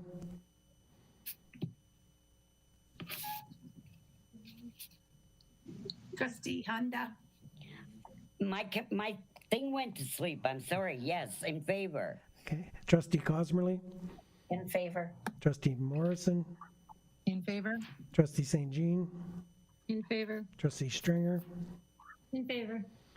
Student Trustee LaFrance, In favor. carried. Thank you very much. The motion is carried. There are no requests for leave of absence. Director's remarks. Director Blasek? Yeah, just very quickly, two things. One is I just wanted to announce a couple of appointments, administrative appointments. Brenda Carr, who is the acting administrator at Alexander Public School, will become permanent effective today. Also, David Bertram, he's the current VP at Sudbury Sec, will become the acting principal at Sudbury Sec in Principal Heather Downey's absence. That'll start at the sometime in May. And the retired principal, Randy Wallingford, will backfill the vice principal position at Sudbury Secondary. The other piece I just wanted to bring to your attention is that for September 2021, grade 2 students at Westmount Public School will remain at Westmount School for grade 3. There are approximately 22 students. This will reduce the number of transitions for this cohort. Normally, they would have been moving to Nesbitt for grade 3. However, we expect that all Westmount, Ernie Checkers, and Nesbitt students will be transferring to the new FI school in September of 2022. Hence, we wanted to reduce the number of transitions for that cohort. That's it for me, Madam Chair. Director Blasek, I'm just going to mention this to you. The volume kind of fades in and out. So I if anybody has any questions about what was said, don't hesitate to indicate if you missed something. Thank you very much, Director Blasek. I'd like to call on Trustee Bob Clement for a report on OBSPA. Thank you, Madam Chair. I couldn't make the last meeting and I asked Judy Cosmery to take my place, so I'd like to defer to her for the report, please. Thank you. Trustee Cosmerly? Thank you. I attended the Northern OPSPA meeting for Trustee Clement on March the 4th. There's just one major thing that I would like to share that I took away from the meeting, and that's that the Northern Board is actively advocating on behalf of its 4 identified priorities, which are Indigenous education, mental health and well-being, services and supports for students, special education resources and supports and experiential learning, and support for multiple program pathways. They sent, the OPSPA Northern chair sent a letter to the Northern MPPs, the Minister of Education, and the educational critics from the opposition parties regarding the first priority, which, as I said, was Indigenous education. So they sent that letter out on February 4th. And in addition, the chair of the Northern Board attended several meetings with MPPs in mid-February to advocate for Northern Ontario.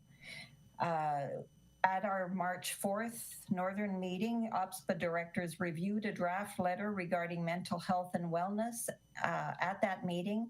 And I see from the correspondence that's been given to all trustees by our chair that letter has been sent out now to the Northern MPPs and to the others that were indicated in the first letter. This mental health letter that has now gone out includes some of the strategies that each Northern Board is implementing to support student health and well-being. I was disappointed because I had a full page of all of the things that we've done in the Northern region, and they really shortened it in terms of what Rainbow Board has done, but it's a long letter, so they probably had to shorten everything for everyone. So that letter has gone out. The advocacy work that the Northern Board is doing is part of a 2-year strategy to raise awareness of Northern educational issues. So there will be more letters that will be coming out. I would like to suggest that our board maybe take a look at the draft letters when they're shared, just so that trustees have an idea of what exactly is going out in our names. Because we may have some issues with some of the things that are proposed, but I wanted to put it out there anyway, just so that you're aware. There's one other thing I want to talk about as well as the OPSPA alternate delegate. I'm sitting on a COMPASS subcommittee, which is reviewing OPSPA's policies and procedures, which if you've ever gone looking for them, they're all over the map. Couple of things from our last meeting of this particular subcommittee. OPSPA is planning on sending out a survey to all trustees to get a sense of what trustees know about OPSPA and what could be improved. I'm not sure when the survey is going to be sent out, but I just want to give you a heads up that you will be sent a survey from OPSPA that they're hoping they'll get a good response back from trustees. I think what they're realizing is that people don't know what OPSPA is, don't know how to access information, so they're trying to find ways to become more user-friendly. Second thing I wanted to, that came out of that meeting is that OPSPA is in the process of revamping their website, including the site for members. A number of us have never been able to get into the site. And if you can't get into the site, you should be contacting OPSPA to let them know. I can give you the, I can send out the contact name if you want, because it's not going. You don't access the site according to your email address. You go according to your name. I just found that out. But they're going to be cleaning up the members site as well. They're trying to become more transparent. So OPSPA at this time is trying to decide what information should be on the general site, what information would be better put on the members site. Final thing that I want to talk about is Toronto District School Board has developed a really good equity assessment tool against which they're assessing their policies and procedures to ensure that the policies and procedures that they put together are fair and equitable to everyone. It's an excellent tool, and I've got a copy of it if anyone wants me to send it on to them. That's it.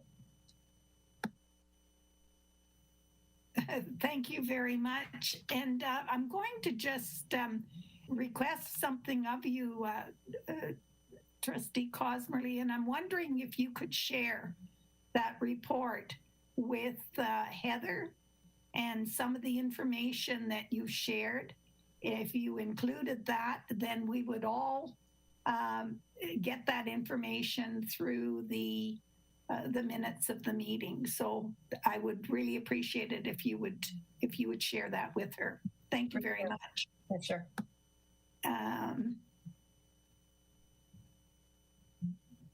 I'd like to call on student trustee Ava LaFrance and find out what's happening.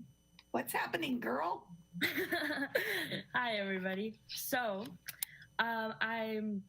this is an update from Student Senate. So we've been working hard to plan our first ever virtual conference.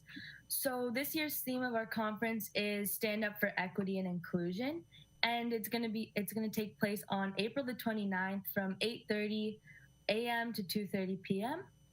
So it's being held virtually through the Google Meet platform. And with the help of Mr. Kitching and Ms. Martel, we have created a plan to construct a virtual sort of interactive agenda. Each activity throughout the day is going to have its own personal link so that the students can easily access the current, like the running activity that's happening at that time.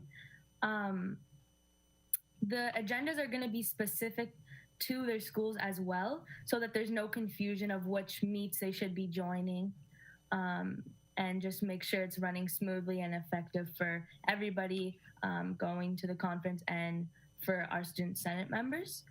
So this year we'll have speakers that are going to be touching upon subjects such as gender equity, body positivity, personal bias, Indigenous equity, as well as many others, to support the theme of equity, diversity, and inclusion.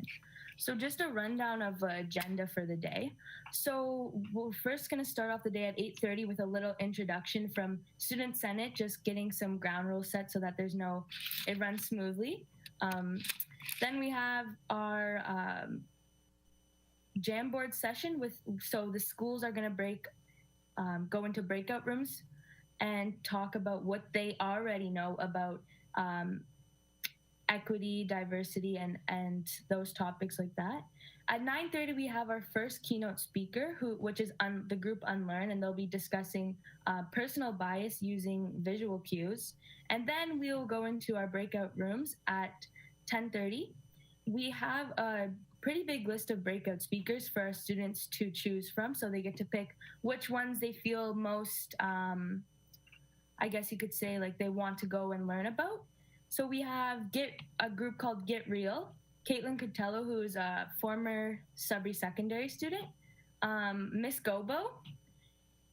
We have Unlearn again. We have Vincent Bolt and Melody Grandmont.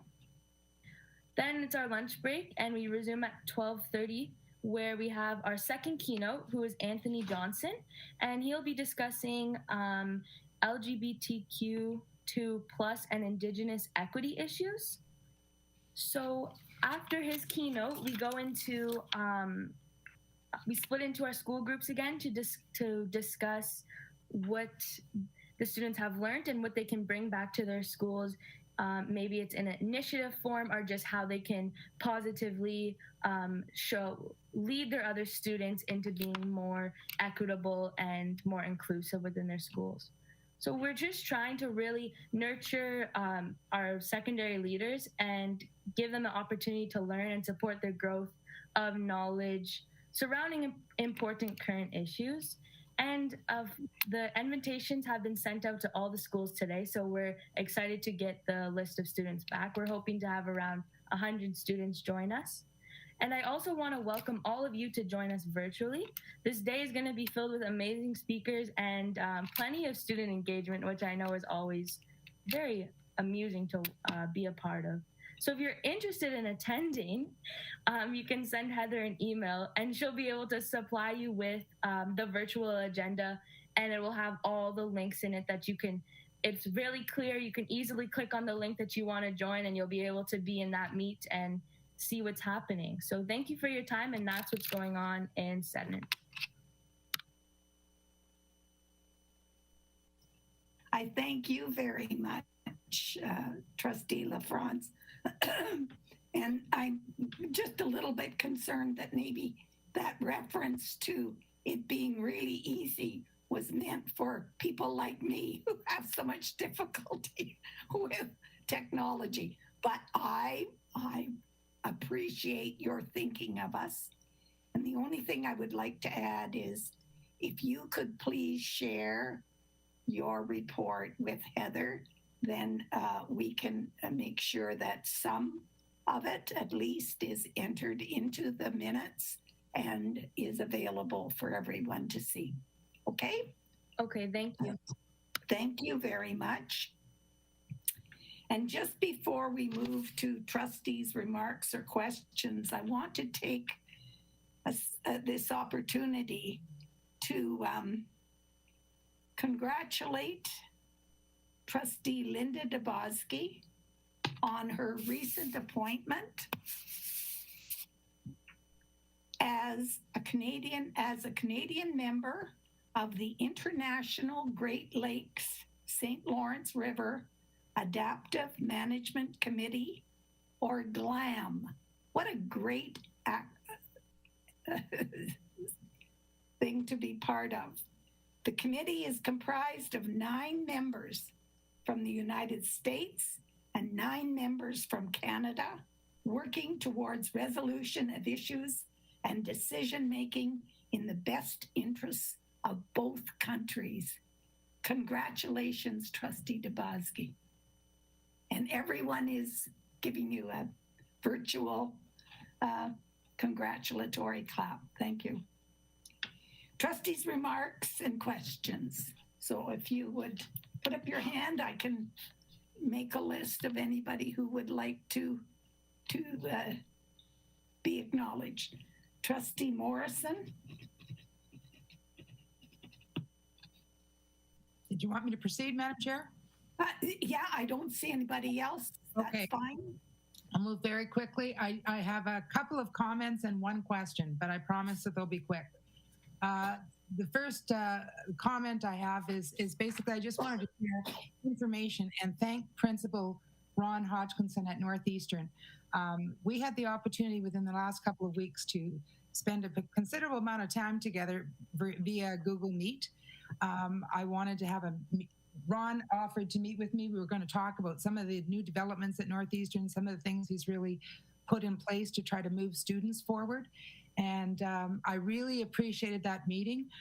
Bottom line is, Ron is a big believer in database decision making. He's a big believer in, the old saying about what you don't measure, you can't improve.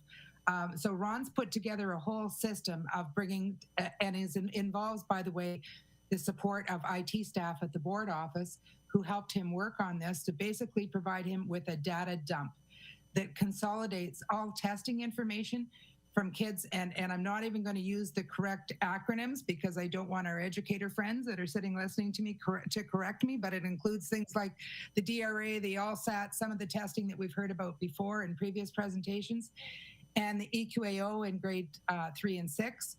And bottom line, it allows them to have a much more informed discussion, student by student, on their progress based on what their abilities and have been assessed at versus their achievement rates. I'm oversimplifying it, obviously, but it has really, really, really helped move the discussions forward on a student by student basis on exactly where they are. And the kinds of supports that perhaps they need to put in place to improve their achievement. And it's been very bought into by the staff because they've seen, as we've heard about in other circumstances, they're always very interested to hear. They know they've got to support students while they're going through testing, for example, but they're always very interested to hear the results of that testing and what do they do with that information. So it's allowed Ron as a principal to have those much more informed student by student discussion with staff. It has also helped him when he's signing off on assessment and report cards. Not that we're doing a lot of that in regular business right now, but allows him to really look at something and say, well, this student tested that their math spatial abilities should be at the 90 percentile and they're showing up on their testing results as mid-range. What's happening here? So it opens up discussions. And so I just want to give Principal Hodgkinson a lot of credit for doing that. And trustees, if you're interested to find more detailed information, I know Ron would always be open to a phone call or a contact to have your own individual updates on this if you'd like it. And I know he's open to do that. So I just wanted to share that and to thank Principal Hodgkinson for the time that he spent with me. Thank you. The other thing I just quickly want to do is to congratulate Marks Day public school teacher, Jennifer LeBlanc. She's a grade 3-4 teacher at Marks Day, has been there for a while. And in the last couple of weeks, she was awarded the Exceptional Educators Award from the Learning Disability Association of Ontario. As a representative of Rainbow, and Jennifer has been doing fabulous work at Marks Day, and I look at, of course, Director Blasek is well aware of her work, but I also know Superintendent Wachnick was as well, because this teacher has been there right back to the time when Superintendent Wachnick was at Marks Day. And so she's been making a difference for kids out there for many, many years, and she's now been recognized by the Learning Disability Association. So congratulations again to teacher Jennifer LeBlanc. And the last thing I had was a quick question. Through you, Madam Chair, I guess to Director Blasek, if he needs to redirect it, that's fine. But I'm just wondering about, have we heard anything about Cecil Fazer? I know I've been reading articles about the consolidation and closure of youth detention facilities all over the province. And this is the one school within a program that we operate that I'm not looking for increased enrollment. So I'm glad the enrollment has gone down. But just wondering if we've heard anything about the future or the status of Cecil Fazer. Thank you. So I'm happy to report that Cecil Fazer has not been affected by the closures, but we did have one institution that wasn't impacted, and that's Frank Flowers. So it's been reduced by half. But there have been a number of other institutions throughout the north that have been closed. I don't think you'll see a significant impact on us, at least not from a staffing perspective, because we've maintained our status quo at both sites, because we still provide the educational services at both sites. Thank you. And I want to thank you, Trustee Morrison, for that valuable information and sharing the good news stories. So, Chairperson's remarks. I'm going to start, and you're going to think I am speaking with information. I'm giving you the same information that Director Blasek did, but I'm not. I'm not. A year ago, on March the 11th, 2020, Public Health Sudbury Districts confirmed the first positive COVID-19 case in the Sudbury and Manitoulin districts. As of March 21st, may not have, as the information is not as up to date as what Director Blasek has, but I did notice that as of March 21st, 2020, Public Health Sudbury Districts had confirmed 265 active cases in the Sudbury and Manitoulin districts. All schools are closed in the Sudbury Manitoulin districts, and all students are in remote learning mode. This past year has been rough. It's been a rough ride, but we have shown how resilient we can be. So I looked to our schools, and I discovered that Chelmsford Valley District Composite School is having Spirit Week, including PJ Day and Dress Like Your Teacher Day. I looked to our schools, and I discovered Confederation Secondary School is preparing for the 2021 Charger graduate photos to be taken. I discovered that Espanola High School, in spite of a pandemic, has made a forever memory by completing their 2021 school yearbook. And I also found budding Picassos among the Espanola Spartans. I discovered that LaSalle Secondary School Lancer family took the time to remember Mr. Joseph McCabe, a wonderful hockey coach, reach for the top coach and teacher. I looked at the amazing reviews of Lively High School's virtual open house as the Hawks welcomed the opportunity to explore the school and the programs being offered. I discovered that Llewellyn Park Secondary School students are having Spirit Week as well, including today's challenge, Tacky Tourist Tuesday. Even though they're not at school, go Knights. Lockerbie Composite Secondary School continues to publish an amazing weekly newsletter recognizing previous alumni, innovative teaching, sporting events and achievements, and outstanding Lockerbie Viking accomplishments. I discovered that Manitoulin Secondary School has its student spotlight that highlights a Mustang that has a positive attitude towards sports and teammates. And the MSS Facebook pages contain a tip for the day. Sudbury Secondary School North Stars acknowledged that yesterday, March 22nd, was World Water Day, that a food class made delicious cheese biscuits from home during virtual learning, and that a fitness class is doing a virtual walk in this week. The North Stars reminded me that artists never die, as their art is immortalized, such is the case of Charlie Rapsby, Sudbury Secondary School grad and internationally renowned artist who returned to his alma mater not too long ago to paint a mural with the visual arts students, and who will continue to be appreciated for generations.